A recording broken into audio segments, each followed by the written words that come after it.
쌤이 있는 지역의 갑방고 기출문제 한번 살펴보도록 하겠습니다. 방정식 관련된 부분은 이제 아마 내신 대비에서는 처음으로 올리는 영상이 될 것 같은데요. 보다시피 난이도 4개짜리 문제고요. 굉장히 객관식에서 거의 마지막에 중상 정도 난이도 문제로 출제되는 그런 형태라고 보시면 되겠습니다. 문제를 해석을 못해서 사실 대부분의 학생들이 못 푸는 경우가 많고요. 식을 어떻게 설계해야 되느냐에 대해서도 어려움이 많은 문제 중에 하나입니다. 여기서는 약간 이제 쌤이 중간에 어둠의 스킬 사용하는 부분도 조금 알려줄 거고요. 그 다음에 그것이 원래 어떻게 되는지 증명도 하는 그런 과정도 한번 가져가 보도록 할게요. 일단 문제를 읽어보면 2차 방정식을 줬고요. 허근을 줬는데 그 허근 중에 하나가 세제곱이 됐을 때 실수가 되도록 할 수 있는 이 2차 방정식의 개수 m의 값을 가능한 애들의 곱을 p라고 하재요. 이때 10p제곱의 값을 구하자라고 되어 있습니다. 그러니까 지금 상황들을 보면 알겠지만 2차 방정식의 허근을 알파라고 했다라고 했을 때 개수를 실수라고 지정을 해줬습니다. 그러면 우리가 이제 근과 켤레근 사이의 관계에서 생각을 했을 때 개수가 유리수이면서 실근이거나 개수가 실수이면서 허수근이 되게 복소근이 되게 되면 켤레근을 가질 수 있게 되는 거죠. 그래서 첫 번째 지금 여기서 기억해야 되는 거는 얘가 켤레근을 가지게 된다. 켤레근 관계를 가질 수밖에 없다. 그거를 파악하는 겁니다. 그래서 그거를 통해서 하나가 알파라면 다른 하나는 알파파가 됐을 거예요. 자, 그렇다면 두 번째는 우리가 이제 뭘 생각해 봐야 되냐면 이 m과 알파가 어떠한 관계가 있는지를 설계를 해야 되지 않을까요? 그러니까 m 알파 세제곱이 결국에 실수가 되는 조건의 m 값을 구하라고 했어요. 그렇기 때문에 알파 세제곱이 실수가 된다라는 전제 조건을 깔고 그 알파 세제곱을 전개했을 때 나타나는 또는 어떤 이제 어둠의 스킬을 사용했을 때 나타날 수 있는 그 특정 값의 조건을 만족하는 m의 값을 구해서 이 m 값들을 다 곱해야지만 우리가 p를 알고 그걸 통해서 답을 구하는 거 아닙니까? 그래서 여기 지금 알파 세제곱하고 알파 세제곱과 m의 관계에 대해서 한번 생각을 해봐야 돼요. 이때 이미 켤레근을 얘기했으니까 두 근의 합과 두 근의 곱인 근과 개수의 관계를 쓰면은 이 허근과 m 사이의 관계를 조금 명확하게 할 수 있을 것 같아요. 그래서 일단 두 근의 켤레근의 곱을 보게 되면 그게 m 플러스 3인 거 알 수 있고요. 두 근의 합은 마이너스 a분의 b가 되게 되니까 이제 m이라는 걸 알 수가 있는 거죠. 자, 그 다음에 여기서 이제 세 번째로 과연 알파 세제곱이 실수라는 게 무슨 의미인지에 대해서 생각해 보도록 하겠습니다. 그러니까 세제곱이라고 했기 때문에 여러분들이 여기서 이제 두 가지의 해석 방향으로 갈라지게 되는데요. 이 켤레 복소수를 a 플러스 bi로 놓을 수 있을 거예요. 자, 근데 사실 굳이 이렇게 놓고 풀 필요가 없는데 일단 자, 여기서 쌤이 어둠의 스킬을 먼저 조금 언급을 하도록 하겠습니다. 복소평면을 이용하면 이게 굉장히 쉽게 이해할 수 있거든요. 자, 복소평면을 그려놓으면 우리가 이제 x축은 보통 실수 부분으로 그리고 y축은 허수 부분으로 그리게 되니까 이게 결국에 어떤 허근을 가져서 허근의 좌표 알파를 찍혔어요. 근데 이거를 이제 거듭제곱을 한 게 알파의 세제곱인 거죠. 근데 거듭제곱을 했었을 때 이 알파가 실수 부분에 다시 도달하기 위해서는 x축과 만나야 된다는 걸 알 수가 있죠. 그렇겠죠. 그래서 실수 부분의 x축과 허수 부분의 y축을 생각했었을 때 알파의 세제곱은 반드시 x축과 만나는 선상에 있어야 돼요. 근데 이미 한 번 원점에서부터 특정 각도로 돌아서 한 번 알파 1이 왔잖아요. 그 다음에 알파 2, 알파 3, 그럼 3번을 돌아서 180도로 회전을 해야 된다는 겁니다. 물론 이 값이 안으로 수렴할 수도 있고요, 바깥으로 발산할 수도 있어요. 어떤 전제 조건에 따라 다르냐에 따라 다르겠지만, 근데 얘가 어떻게 하든 간에 3번을 돌려면은 각도가 한 번 거듭 제곱에 몇 번씩 돌아야 되는 거죠? 60도로 돌아야 되는 거죠. 그래서 얘는 60도가 돼야 되면 알 수가 있어요. 근데 60도는 우리가 삼각비에서 알고 있죠, 특수각으로. 그래서 1과 루트 3이라는 거를 여기서 파악할 수 있게 돼요. 그러니까 이 허근 a 플러스 bi는 어떠한 관계가 있는 거냐면 사실은 얘를 우리가 비율을 모르기 때문에 a로 묶었다고 한다면 얘는 1 플러스 루트 3 a 곱하기 1 플러스 루트 3i로 표현할 수 있게 될 거예요. 즉 a 플러스 bi에서 b가 루트 3의 a다라는 걸 알 수 있다는 뜻이에요. 물론 켤레근이 있기 때문에 그 반대쪽에는 음의 방향의 근도 있겠지만 우리가 음의 방향의 켤레근이 지금 세제곱일 때 실수가 되는 거를 따지는 건 아니니까 그건 논외로 칠게요. 그러면 이 한 가지 방법만으로 b가 루트 3i와 같다는 걸 바로 얻을 수 있는데요. 이거 증명을 해볼게요.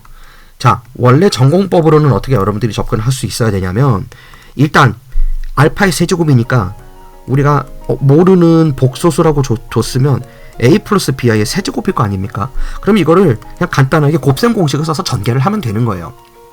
그런데 얘가 실수가 되기 위해선 허수 부분이 반드시 그 개수가 다 합이 0이어서 얘가 순실수가 될 수 있어야 되는 거죠. 그게 이제 실수가 되는 조건인 거니까요. 복소수가. 그러니까 a 플러스 0i가 돼야 되는 거예요. 허수 부분의 개수가 0이어야 한다고요.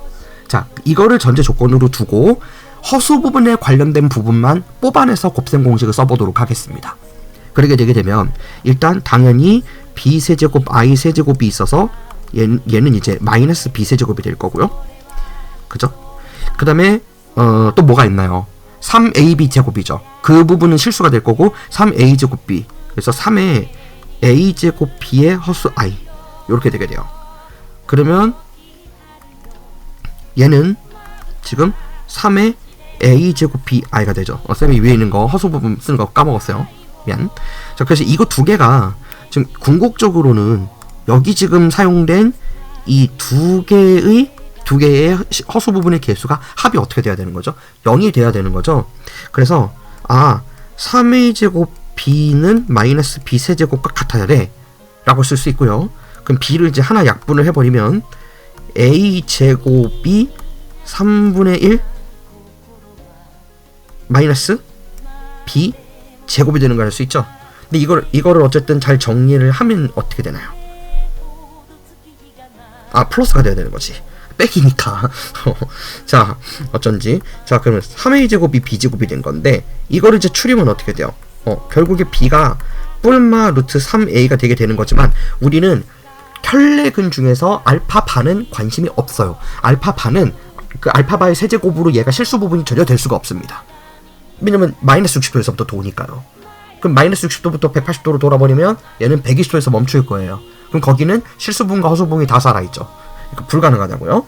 자, 그러니까 결국에 지금 보면 알겠지만 복소 표면을 이용하면 왜 얼마나 쉽게 풀리는지 지금 이해됩니까? 그러니까 이게 여러분들이 실제 문제 풀 때는 학교 시험장에선 당연히 이 어둠의 스킬을 사용을 하더라도요, b가 루트 3a와 같다라는 거를 입증을 한 후에 실제 서술형으로 문제를 쓸 때는 이렇게 정석 버전으로 증명하는 단계를 거쳐 가기는 해야 돼요. 근데 다만 내가 이미 알고 있는 조금 고급진 지식을 이용을 해서 얘를 관계식을 알고 출발하면 답을 빨리 구할 수 있잖아요. 답을 알고 서술형을 쓰는 것과 답을 모르고 서술형을 쓰는 것은, 즉 내가 구하는 문제의 답에 대한 확신을 가지고 서술형을 쓰는 거가 훨씬 더 낫다는 거죠. 시간 절약도 되고요. 멘탈적으로도 강해지는 거고요. 자, 됐나요? 자, 그렇다면 이제 이거를 m하고 접목시켜 봐야 되는데요. 여기서 네 번째 단계로 들어와야 됩니다. 자, 일단 우리가 지금 알파하고 m의 관계를 설정을 해놨고요. a하고 그 알파의 허근에 있는 a와 b의 관계도 찾아놨어요. 그렇다면 알파가 a의 하나의 문자로 쓰일 수 있다는 건 당연하고, 이 a와 m의 관계는 금과 계수의 관계를 이미 찾아놨습니다. 그죠? 자, 그렇다면 네 번째 뭘 생각해 봐야 되냐면, 얘가 허근이 된다 그랬어요. 사실은 이거는 맨 처음부터 생각했어도 괜찮은데 여기서 생각을 해도 돼요. 왜냐면 지금 얘가 실수가 되는 모든 실수 m이라 그랬으니까 m이 여러 개가 있을 거 아닙니까? 근데 그 m이 어떤 제한된 범위가 없다면 p값을 어떻게 구하죠? 그게 좀 말이 안 되죠. 그래서 여기서 바로 허근의 존재의 이유에 대해서 생각해 봐야 되는 거예요. 즉 판별식을 알아야 되는 거죠. 그러니까 판별식 D가 0보다 작아야 되는 거 아니에요?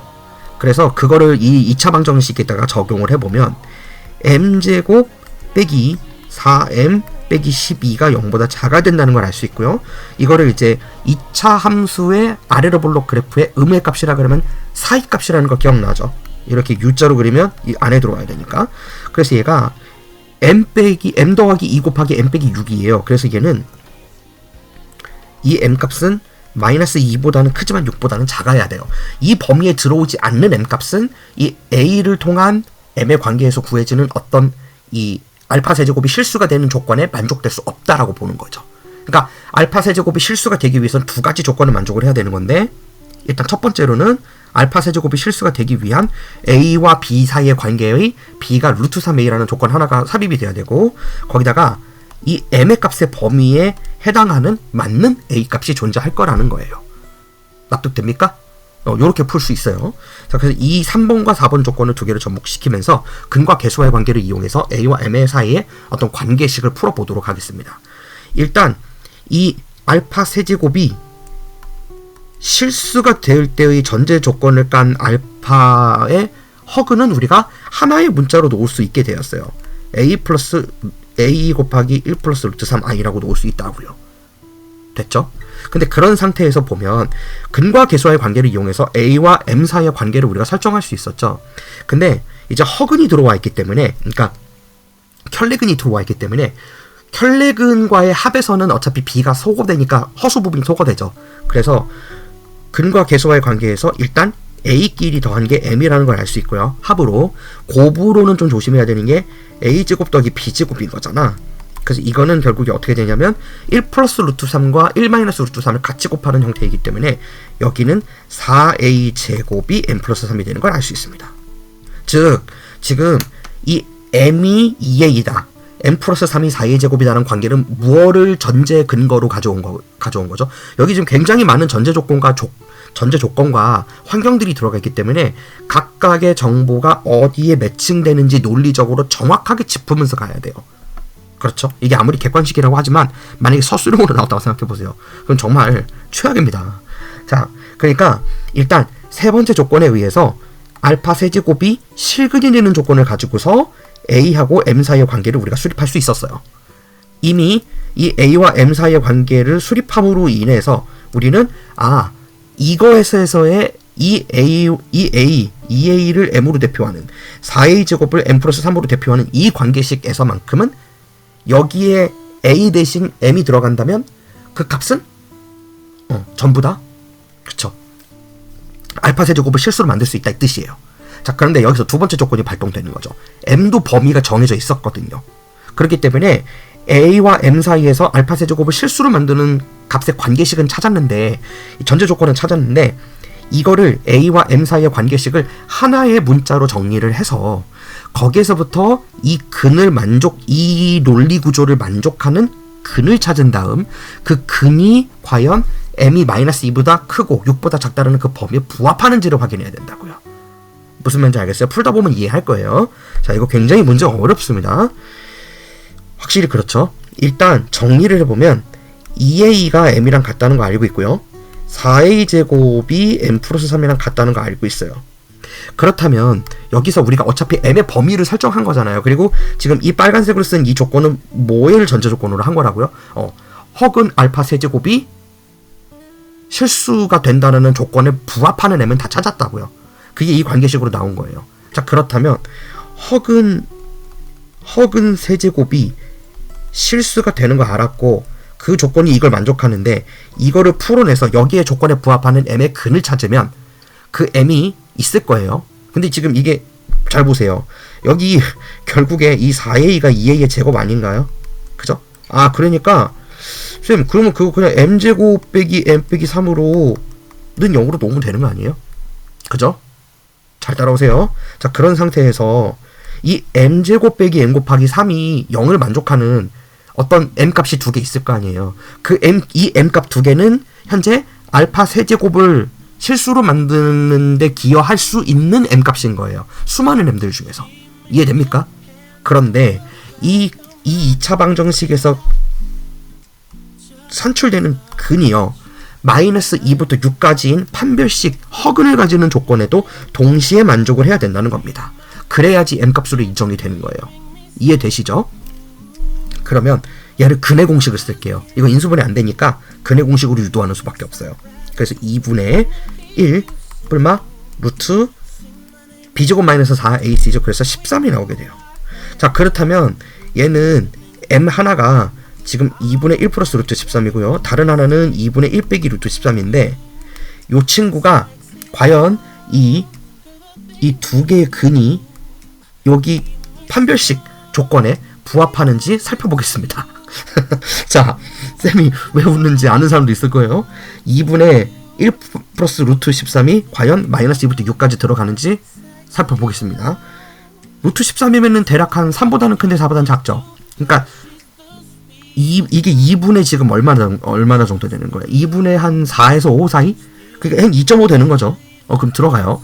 그리고 2분의 1 빼기 루트 13은 일단 루트 13이 4보다는 작아요. 그러니까 1 빼기 3점 얼마일 거 아니야. 그럼 2분의 이 녀석은 한 2분의 뭐 마이너스 2점 얼마 이렇게 되는 거죠. 그러니까 마이너스 1보다는 크지만 마이너스 1보다 작아요. 그러니까 이 둘 다 들어간다는 거 확인된 겁니다. 오케이. 그러면은 사실은 두 근의 곱이 어떻게 되는 거죠? 마이너스 3인 거죠. 오케이. 그래서 결국에는 이 모든 조건을 만족하는 값의 곱을 필은 마이너스 3이라고 우리가 답을 구한 거예요. 이해됐죠? 자, 그렇다면 10p제곱은 얼마인 거예요? 그러므로 90이 나오면서 2번이 답인 것을 알 수 있습니다. 굉장히 특이한 문제죠. 그러니까 지금 여기서 여러분들이 아마 이 영상을 2번, 3번 돌려보고도 이해 안 되는 지점이 과연 이 3번, 그러니까 오케이, 쌤 알겠어요. 알파 세제곱이 실수가 돼서 A하고 B를 하나의 문자로 조합했다는 건 알겠는데 어떻게 갑자기 근과 계수와의 관계에서 A하고 M이 같다고 놓고 이 A하고 M 사이의 관계식을 통해서 M의 방정식이 딱 이 허근의 세제곱을 실수로 만족하는 M이라고 단정 지을 수 있습니까? 라는 거에 대해서 의문이 생길 수 있어요. 이제 그거는 우리가 근을 허근이라고 정했죠. 그리고 그 근과 계수와의 관계를 통해서 그 근에 있는 실수 부분과 허수 부분하고 이 2차 방정식에 있는 계수 M 사이의 관계식을 얻었어요. 그거는 허근이 존재한다는 전제하에 얻었고요. 판별식 D가 0보다 작다는 거 존재하에 얻은 거죠. 자, 그러니까 판별식 D는 M의 범위를 설정을 했습니다. 그 상태에서 이 근의 A 플러스 BI가 과연 M하고 어떻게 관계가 되는지는 이제 근과 계수와의 관계의 조건으로 얻었다고요. 판별식과 함께.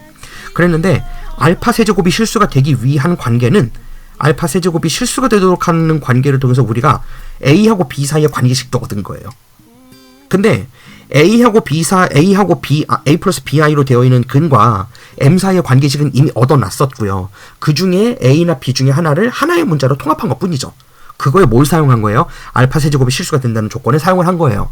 알파 세제곱이 실수가 된다는 조건을 적용함과 동시에 바로 A와 B 대 M 사이의 관계식을 얻은 게 아니라 A나 B 대신에 하나의 문자로 바꿔놓은 그 녀석과 M 사이의 관계를 얻은 것과 같다고요. 그래서 그 관계식이 두 개가 연립방정식으로 나온 거죠. 근데 그 두 개를 조합해서 우리가 2차 방정식을 얻었고 이 얻어진 2차 방정식을 참으로 만족하는 애들은 지금 방금까지 얘기했던 모든 관계, 즉 알파 세제곱이 실수가 되는 것, 그리고 근과 계수와의 관계에서 허근이 주어지는 것, 그 두 가지를 다 만족한다는 거예요. 다만 허근의 전제 조건이라고 했던 M의 범위는 A 플러스 BY와 A 빼기 BI 대 M 사이의 근과 계수와의 관계에 영향이 있나요, 없나요? 근과 계수와의 관계하고 판별식하고는 연관이 없죠. 그렇죠. 그러니까 근과 계수와의 관계는 단지 중근이 됐든 허근이 됐든 서로 다른 두 실근이 됐든 항상 적용할 수 있는 녀석인 거잖아요. 맞죠? 그래서 이 판별식에 의한 M의 범위는 근과 계수와의 관계에는 관련이 없어요. 단지 M의 범위를 설정을 해서 모든 실수 M이라는 걸 한정 짓기 위한 도구로 사용이 된 것이고요. 허근 세제곱이 실수가 된다는 걸 통해서 허근에 존재하는 두 개의 문자를 하나로 통합했고 그 하나의 문자와 이 계수 M 사이의 관계는 근과 계수와의 관계로 풀었다고요. 이 정보 이해됩니까? 네, 거기까지 마무리 해볼게요. 굉장히 어려운 문제는 맞는데 여러분들이 이런 형태의 문제들도 시야를 넓히는데 조금 많은 노력을 기울였으면 좋겠어요. 네, 여기까지 하겠습니다. 안녕.